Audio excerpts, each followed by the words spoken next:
ជ្រាបសួរក៏ដូចជាសួស្តីអ្នកទាំងអស់គ្នាថ្ងៃនេះខ្ញុំបានអានសភៅចំអត្ថបទមួយដែរខ្ញុំគិតថាវាប្រហែលជាល្អសម្រាប់អ្នកទាំងអស់គ្នាព្រោះខ្ញុំអានទៅឃើញថាវាល្អសម្រាប់ខ្ញុំនិងល្អចំពោះមនុស្សច្រើនទៀតអញ្ចឹងទៅខ្ញុំក៏ចង់ចែករំលែកកន្លែងឃ្លាហ្នឹងលក្ខណៈគ្នាមួយនោះបែបជារឿងនិទានឯអ្នកគ្នាបែបជារឿងនិទានរបស់កសិករចិនអញ្ចឹងបើចង់ដឹងរឿងនិទាននោះមានការប្រកបអត្ថន័យអប់រំមួយខ្លះចាំស្ដាប់ដល់ចប់អ្នកទាំងគ្នាខ្ញុំនឹងអានហើយវាខ្លីតែអត្ថបទមួយហ្នឹងគឺបានកប់នៃបើយើងគិតឲ្យស៊ីជម្រៅគឺវាអាចឲ្យយើងគិតពិចារណាទៅគឺវាបានប្រយោជន៍ច្រើនហើយបើធៀបនឹងជីវិតរបស់យើងទៀតគឺវាលក្ខណៈថាអាចឲ្យយើងហ៊ានសូត្របានចឹងខ្ញុំនឹងអានឲ្យអ្នកស្ដាប់មកអ្នកខ្ញុំកន្លែងនេះក៏បាននិយាយថាយើងចូលសាច់រឿងតែម្ដងអ្នកគ្នាខ្ញុំបានស្ដាប់មានកសិករចិនដ៏ក្រីក្រម្នាក់ចិញ្ចឹមសត្វសេះមួយក្បាលជារឿងរាល់ថ្ងៃគាត់តែងតែច្រូតស្មៅយកមកឲ្យសេះធ្វើជាអាហារថ្ងៃមួយពេលដែលគាត់កំពុងច្រូតស្មៅសេះមួយក្បាលនោះក៏រត់ទៅបាត់មនុស្សគ្រប់គ្នានៅក្នុងភូមិនាំគ្នាមកផ្ទះរបស់គាត់រួចនិយាយថាសោកស្ដាយណាស់សំណាក់អាក្រក់ណាស់ណោបុរសនោះក៏តបថាវាមិនប្រកបទេលុះស្អែកឡើងនៅពេលថ្ងៃត្រង់សេះនោះក៏រត់ត្រឡប់មកវិញដោយនាំ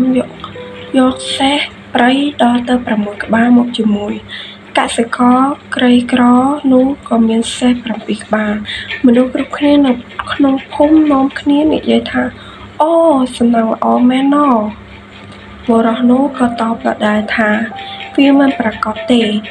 វាពេលថ្ងៃក្រោយមកកូនប្រុសរបស់កសិករនោះក៏បានសាក់ជីសេះថ្មីប្រមាណក្បាលនោះតែចៃដន្យក៏ធ្លាក់ពីលើក្នុងសេះធ្វើឲ្យជើងទាំងពីររបស់គេបាក់ជាពី3កំណាត់គ្រូពេទ្យគ្មានវិធីព្យាបាលហើយក៏សម្រេចចិត្តថាកាត់ជើងទាំងពីររបស់ក្មេងប្រុសនោះចោលអ្នកភូមិនាំគ្នាមកមើលកូនប្រុសរបស់គាត់រួចនិយាយថាសំណាងអាក្រក់ណាស់ដែលគេខ្លាចជាមនុស្សពិការបែបនេះបុរសនោះក៏តបដោយលើកមុនទៀតថាវាមិនប្រកបទេ5ឆ្នាំក្រោយមកក្នុងប្រទេសកើតមានសង្គ្រាមគេត្រូវយកមនុស្សប្រុសជំទង់ក្នុងភូមិទាំងអស់ទៅធ្វើជាទាហានតែពេលគេឃើញសភាពរបស់កូនកសិករចិនជាមនុស្សពិការគេក៏និយាយថាមិនចាំបាច់យកក្មេងប្រុសនេះទៅទេមនុស្សគ្រប់គ្នានៅក្នុងភូមិរត់មកផ្ទះរបស់កសិករចិនរួចនិយាយថាសំណាងល្អណាស់ណោកសិករចិនក៏និយាយត្រឡប់ទៅវិញថាវាមិនប្រកបទេរឿងនេះអាចមើលទៅគួរឲ្យអស់សំណើចប៉ុន្តែបើយើងព្យាយាមសង្កេតមើលយើងឃើញឲ្យបានដិតដល់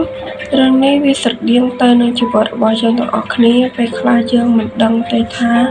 អ្វីដែលកំពុងកើតឡើងក្នុងជីវិតយើងជារឿងល្អឬមិនល្អព្រោះយើងមិនដឹងថា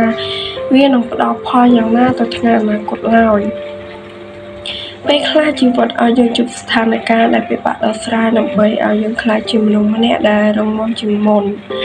ពេលខ្លះជីវិតឲ្យយើងជួបនូវភាពសោកសៅដើម្បីឲ្យយើងរកឃើញថាអ្វីជាក្តីសុខពិតប្រាកដ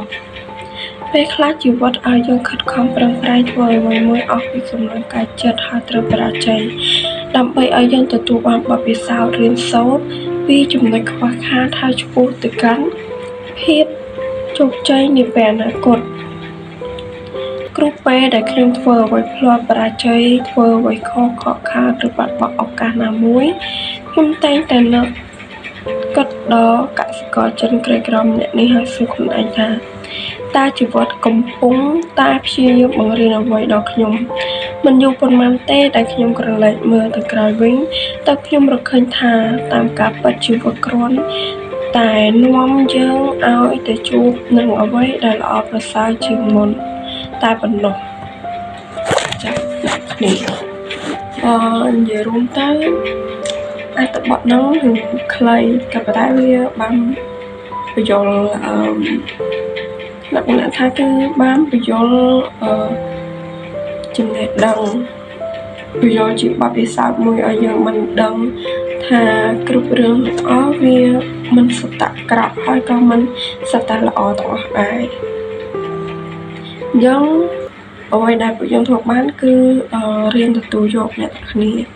យើងរៀនទទួលយកមិនថារឿងល្អឬអាក្រក់ក៏ប៉ុន្តែសូមឲ្យយើងមានចិត្តមួយដែលថាវិជ្ជមានអ្នកគ្នាចាទោះ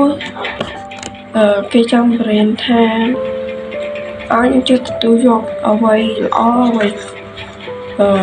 អ្វីដែលល្អអ្វីដែលអាក្រក់មែនក៏ប៉ុន្តែមិនបានន័យថាឲ្យយើងទទួលអ្វីដែលអត់ល្អហើយនឹងចាំពេលអង្គុយមើលលក្ខណៈថាបើថាចាំរឿងល្អចូលមកក៏ទទួលរឿងអាក្រក់ចូលមកក៏ទទួលដែរយើងអត់ធ្វើអីមិនបែបហ្នឹងអ្នកគ្នាគឺចង់មកន័យថាបើយើងខំប្រឹងអស់ពីលទ្ធភាពហើយក៏ប៉ុន្តែវាបានជោគជ័យឬបរាជ័យអញ្ចឹងអ្នកទាំងគ្នាកុំបោះបង់ទទួលយកក៏ប៉ុន្តែយើងយកអានឹងធ្វើជាបទពិសោធន៍ហើយ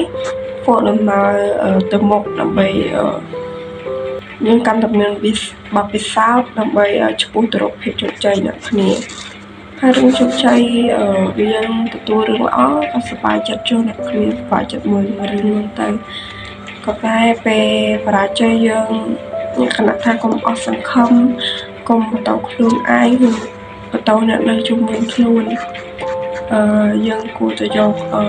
ការបរាជ័យមួយហ្នឹងធ្វើជាមេរៀនហើយបន្តដំណើរទៅមុខទៀតដើម្បីឆ្ពោះទៅរកភាពជោគជ័យនៅក្នុងជីវិតរបស់យើងអញ្ចឹងខ្ញុំមានតែប៉ុណ្្នឹងទេអរគុណអ្នកគ្នាបាយបាយ